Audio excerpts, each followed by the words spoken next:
क्योंकि एक भवन आपने बनाया वो ठीक है, मगर शास्त्र कहता है कि न विप्रपादोदक पंकिलानी न वेद शास्त्रा ध्वनि गर्जितानी स्वाहा स्वधा कार्य विवर्जितानी शमशान तुल्याणि ग्रहाणितानी। शास्त्र कहता है न विप्रपादोदक पंकिलानी, जहाँ ब्राह्मणों के पैर न पड़ते हो, ब्राह्मणों के पाद का प्रक्षालन न होता हो। न वेद शास्त्रा ध्वनि गर्जितानी, जिस भवन में वेद शास्त्रों की ध्वनि गर्जित ना होती। अच्छा ठीक है, वेद शास्त्रों की ध्वनि गर्जित ना होती है। एक और टॉपिक इसी में, वेद शास्त्रों की ध्वनि गर्जित क्यों होनी चाहिए? क्योंकि परमात्मा जब भी आते हैं तो परमात्मा एक गरुड़ की सवारी करके आते हैं। काय की सवारी करके आते हैं? गरुड़ की। और गरुड़ के जो है दोनों पंखों में वेद मंत्रों की ध्वनि गर्जित होती है।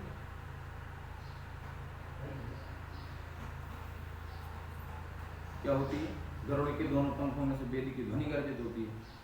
और ध्वनि गर्जित होती है तो वो जाती कहाँ? अपने कर्णों में। कर्णों से होके कहाँ जाती है? हृदय में। तो देवता जो है वेदों के मंत्रों के द्वारा उस गरुड़ के पंख के द्वारा आपके कर्णों में से श्रवण करके आपके हृदय को प्रफुल्लित कर दिया, समझो देवता। क्योंकि शास्त्र कहता है मननाथ त्रायते इति मंत्रः, मन को तृप्त कर दे वही मंत्र है। ठीक है, तो न वेद शास्त्रा ध्वनि गर्जितानि स्वाहा स्वधा कार्य विवर्जितानि शमशान तुल्याणि ग्रहाणितानि। जहाँ स्वाहा और स्वधाकार का उच्चारण न होता हो वो भवन शमशान तुल्य है। जिस प्रकार एक शमशान में मरघट में रौनक नहीं होती, उसी प्रकार अगर ये तीन कर्म जिस व्यक्ति के भवन में नहीं होते वो शमशान तुल्य, उस भवन में कभी रौनक आ ही नहीं सकती। अगर ये तीन काम हो गए, जहाँ ब्राह्मण जाने लगे, वैदिक ब्राह्मण वेद शास्त्रों की मंत्रों की ध्वनि गर्जित करने लगे, नाना प्रकार के वातावरणों को उसमें जो भी है नकारात्मक ऊर्जा भरी थी उसके मंत्रों के प्रभाव से जो है वो नष्ट हो गई, और वहां पर जो है सकारात्मक ऊर्जा का आदान प्रदान होने लग गया, स्वाहा स्वधाकार का उच्चारण होने लग गया, तो वो घर वो भवन देवतुल्य हो गया। देवतुल्य हो गया तो ये है वास्तु भगवान। वास्तु भगवान, तो वास्तु का अर्थ होता क्या है?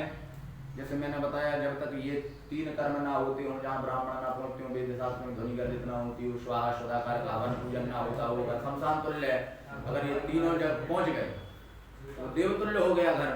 तो देवतुल्य हो गया तो भवन, उनको वास्तु क्यों कहते हैं? वास्तु का अर्थ होता है कि जहाँ मनुष्य और देवता दोनों एक साथ जीवन यापन करने लग जाए वही वास्तु है। ठीक है, अपनी दृष्टि से अपन ने ये भवन बनाया था, अगर भवन भास्कर वास्तु शास्त्र के हिसाब से देखेंगे तो वास्तु पूजन हो जाने के बाद में इसके ईंट ईंट रेत के एक एक कण कण में देवता वास करने लग जाते हैं रोज भवन में।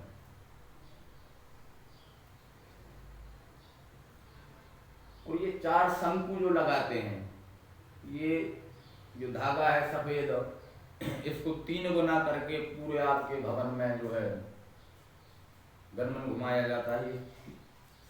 4 शंकु लगाई जाती हैं। क्यों लगाई जाती हैं? क्योंकि वास्तु शास्त्र में एक आता है श्लोक, इनको बलि दिया जाता है। अग्नि भ्योप्यस्त सर्पेभ्यो ये चान्यतां समाश्रिताः बलिं तेभ्यः प्रयच्छामि पुण्य मोदनम उत्तमम। जैसे मान के चलो 4 शंकु लगाई गई हैं चारों उपदिशाओं की।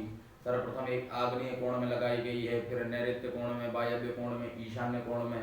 तो ये 4 शंकु हैं। ये 4 शंकु एक, जैसे मान के चलो भवन बना है तो उसमें नाना प्रकार की जो है हवा वैर का कोई तंत्र क्रिया कराए उसका प्रभाव ना हो, दैत्य प्रजाति के लोग जो कराते हैं वो प्रभाव ना हो, इसलिए ये 4 शंकुएं जो है नाना प्रकार के सर्प वगैरह कीड़ा कांटे अपने भवन में ना आए, इसलिए ये वास्तु पूजन कराई जाती है। वास्तु पूजन कराने के बाद में चारों शंकुओं को, अब ये तो नॉर्मल कीले हैं, जब 7 दिन में एक व्यक्ति को बिठा दो भूखा प्यासा और उसको 7 दिन जो है बढ़िया भोजन कराते रहो तो वो इतना बलवान हो जाएगा कि आप 7 दिन बाद उसको जो बोलेंगे वो करने को तैयार है। तो अभी ये नॉर्मली लोहे की कील है।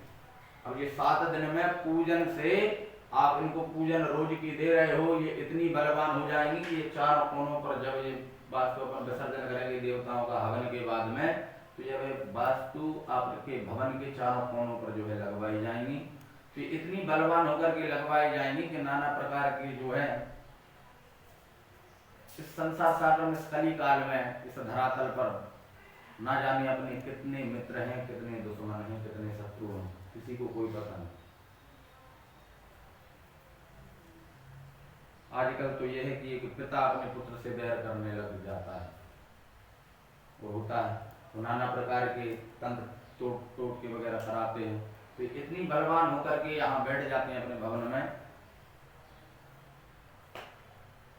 कि इसके प्रभाव से दूसरे दूषित वातावरण है उसका प्रवेश होते ही नहीं है अपने भवन में। इसलिए वास्तु पूजन जो है वास्तु भगवान को आमंत्रित किया जाता है। हाथ जोड़